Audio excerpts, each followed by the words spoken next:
L'intelligence artificielle, ce n'est plus de la science-fiction, hein. C'est un vrai outil qu'on peut utiliser pour créer des choses aujourd'hui.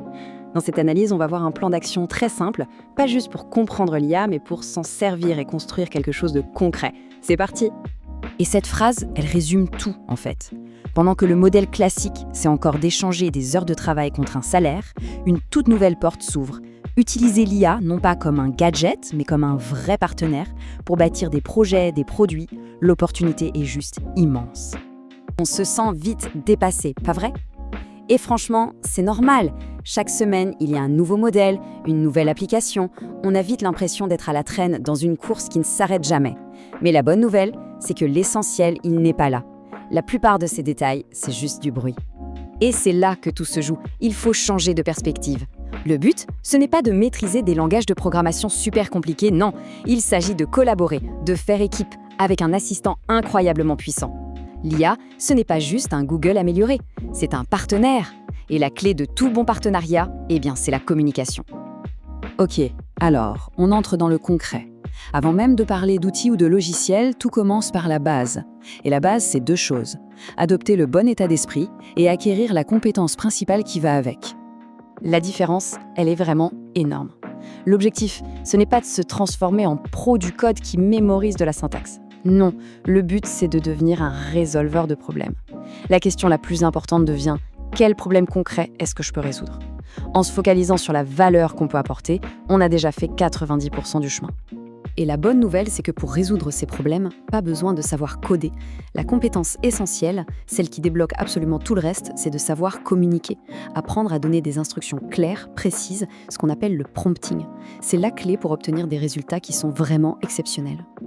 Alors, comment on fait pour bien communiquer? Il y a une méthode super simple mais incroyablement efficace. RCT. Ça veut dire rôle, contexte et tâche. C'est simple.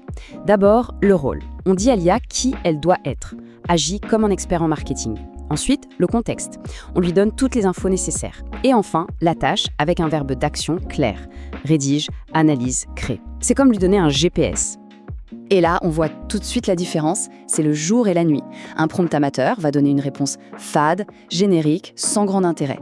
Un prompt pro, qui utilise la méthode RCT, va donner une réponse ultra précise, utile et qu'on peut utiliser immédiatement. C'est la différence entre demander un renseignement dans la rue et avoir une consultation avec un expert.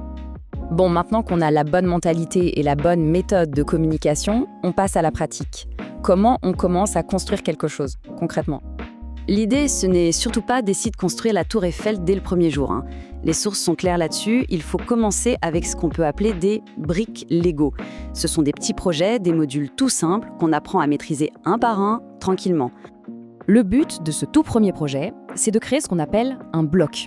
C'est-à-dire une version simple, agréable à utiliser et surtout complète d'une idée qui résout un seul problème, mais qui le résout bien. Il vaut bien mieux avoir une version finie de quelque chose de simple qu'une version à moitié faite de quelque chose de super complexe. Allez, un exemple super concret pour que ce soit bien clair. Créer une boutique d'art numérique sur Etsy. C'est la brique Lego parfaite pour débuter. D'abord, on demande à ChatGPT de nous trouver une bonne idée, une niche qui marche. Ensuite, on utilise un outil comme Leonardo.ai pour générer les images.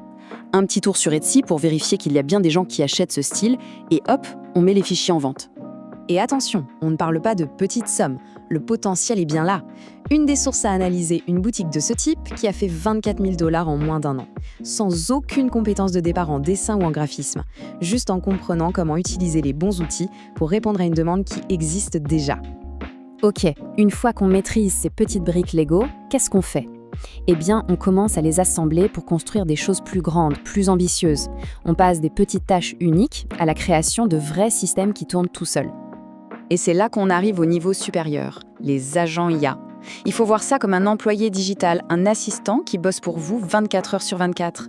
Ce n'est plus un simple outil qui exécute une tâche, c'est un système qui peut réfléchir, planifier et agir tout seul pour atteindre un objectif. Alors, comment ça marche, un agent comme ça ? C'est assez simple en fait. Ça repose sur 3 éléments clés. D'abord, il a un cerveau. C'est le grand modèle de langage, comme GPT-4, qui s'occupe de la logique. Ensuite, il a une mémoire, pour se souvenir de ce qui a été fait avant. Et enfin, il a des outils. Ce sont ses mains, la capacité d'interagir avec d'autres applications, comme envoyer un email ou faire une recherche sur Internet. Et c'est ça qui change tout par rapport à une simple automatisation. Une automatisation, c'est comme un train sur des rails. Ça suit un chemin fixe, A, puis B, puis C. Un agent, c'est différent. C'est plus comme un taxi avec un GPS. On lui donne une destination et c'est lui qui raisonne et choisit le meilleur chemin pour y arriver en s'adaptant en temps réel. Voilà, on a parcouru tout le chemin, de l'état d'esprit de départ jusqu'à la construction de systèmes complexes. Maintenant, on met tout ça ensemble et on voit à quoi ressemble le plan de match.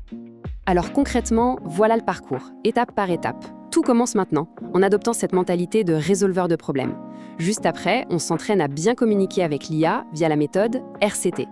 Très vite, on peut construire sa première brique Lego. Et pour le futur, l'idée, c'est d'assembler ces briques pour créer des systèmes d'agents. La progression est super logique. Et s'il y a une chose à retenir de tout ça, c'est vraiment la suivante. Le but, ce n'est pas d'attendre la perfection technique ou de tout savoir sur tout. Le but, c'est de se lancer, de faire le premier pas, de construire un truc simple et de créer un élan, une dynamique. Donc la vraie question à se poser, ce n'est pas comment je vais faire pour tout apprendre. C'est plutôt en regardant autour de soi quel est le premier petit truc, le premier problème qu'on pourrait essayer de résoudre en s'associant avec l'IA. C'est par là que toute l'aventure commence.